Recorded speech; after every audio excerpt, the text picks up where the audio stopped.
lui donner qu'est-ce qu'on allait faire justement dans ce projet de design. Pour nous, ce qui est essentiel, c'était pas de prendre des choses qui étaient simplement déjà faites et de les réunir, mais c'était de construire avec les personnes pendant un temps.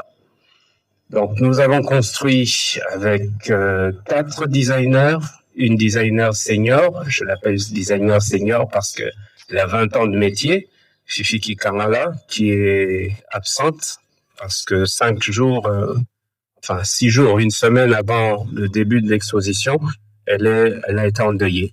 Mais son équipe s'est dépêchée de venir et ils ont travaillé à distance. Nous lui transmettons nos meilleures salutations et nos remerciements.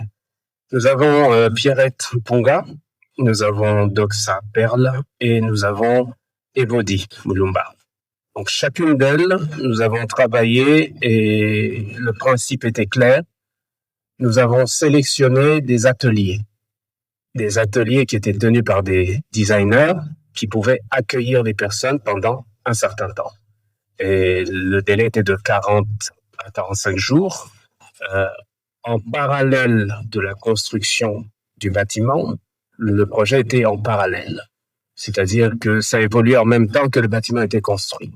Et pour nous, c'était une opportunité magnifique à ne pas rater. Parce que il y a très peu d'opportunités comme celle-là. Et nous avons voulu remercier aussi l'OSA parce que on aurait pu commencer par une expo autre que celle du design.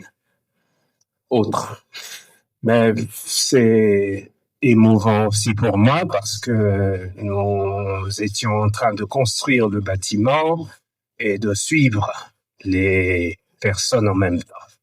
Donc, nous sommes dans beaucoup de joie et très émus de vous recevoir pour cette exposition qui donne la parole à ceux qui ont les idées, mais pas les espaces. Ceux qui ont l'envie, mais pas la production.